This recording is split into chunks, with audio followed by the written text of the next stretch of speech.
दोस्तों एक बहुत सरस मजानी बात। एक ગામમાં દલીચંદ નામનો શેઠ પોતે ખૂબ ધનવાન, ખૂબ પૈસાવાળો, પરંતુ પૈસાનો એના મનની અંદર અભિમાન બહુ જ એમ કહેવાય કે પૈસાનો રોગ એના મનની અંદર. ગામમાં ક્યારે કોઈ પણ વ્યક્તિ જ્યારે એને મળે ત્યારે એની સામે એ બોલે પણ નહીં, અને કદાચ કોઈ વ્યક્તિ એની સામે બોલે તો એ વ્યક્તિ એવું કહે કે મારે ક્યાં કોઈની જરૂર છે, મારી પાસે તો ખૂબ પૈસો છે, મારી પાસે અઢળક ધન છે, મારે કોઈની જરૂર નથી. ગામના લોકોને આ વાત ગમતી નહીં, પણ શું કરતા? ગામનો શેઠ, પૈસાવાળો શેઠ, કદાચ રખે ક્યારે એની આપણી જરૂર પડશે એવું લોકો ગામના માનતા. અને આ શેઠ ખૂબ અભિમાનની પુત્રી. એમાં એક દિવસ બન્યું એવું કે એના ઘરની અંદર કોઈ તકલીફ આવી. એ તકલીફનું સોલ્યુશન લાવવા માટે એ ધનિક શેઠ દલીચંદ એ પોતે એક બાબાજીની એમ કહેવાય કે કુટીર હતી, ત્યાં ગયા અને બાબાજી પાસે સોલ્યુશન માંગ્યું કે બાબા, મારા જીવનની અંદર આ તકલીફ છે તો તમે એનું સંપૂર્ણ રીતે સોલ્યુશન આપો અને સોલ્વ કરી આપો, હું ખૂબ હેરાન છું. ત્યારે બાબાએ એને સોલ્યુશન આપ્યું અને એની સમસ્યાનું સમાધાન થોડી જ વારમાં આપી દીધું. અને એ દલીચંદ શેઠ ખૂબ ખુશ થઈ ગયો, ખૂબ રાજી થઈ ગયો. અને પછી એ દલીચંદ શેઠે એ બાબાજીને, મહાત્માજીને પૂછ્યું કે તમે જે માગો એ આપવા તૈયાર છો, તમે કંઈક માગો મારી પાસે.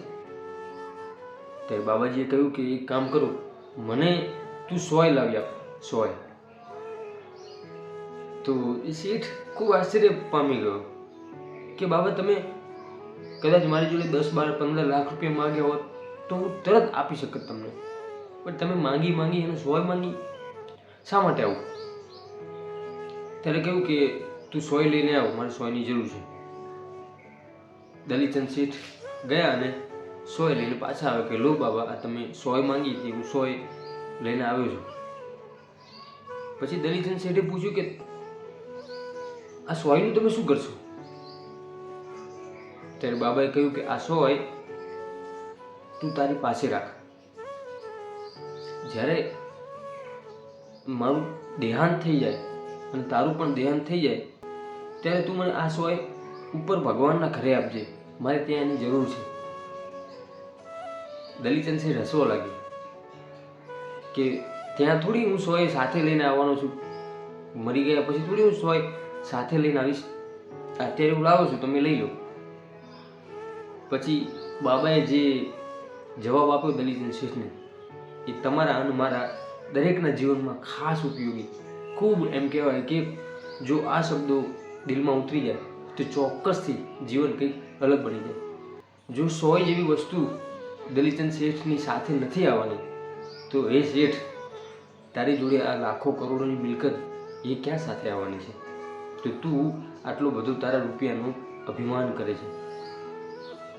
દલીચંદ શેઠની આ વાત ખૂબ સમજાઈ ગઈ.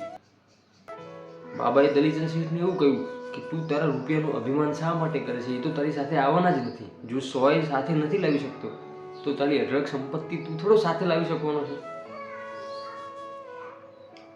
એટલે આજે આ રૂપિયાનું જે ખોટું અભિમાન કરે છે એ તું મૂકી દે. પુણ્ય કર, કોઈને દાન કર, કોઈની સેવા કર, પૂજા કર, અર્ચના કર, કોઈ ધર્મના કાર્યમાં તું તારો પૈસો વાપર, એનું અભિમાન ના કર. એ ક્યારેય કોઈની સાથે આવવાના નથી. માટે એનું દાન પુણ્ય કર, ધર્મના કામમાં વાપર અને મજા કર. અભિમાન કરવાનો કોઈ મતલબ નથી. અભિમાન જો રાજા રાવણનું નહોતું રહ્યું તો તું તો કાળા માથાનો માનવી છે, શું અભિમાન રહેશે? માટે અભિમાન છોડ અને સાચું જીવન સારી રીતે જીવ અને લોકોને ઉપયોગી બન.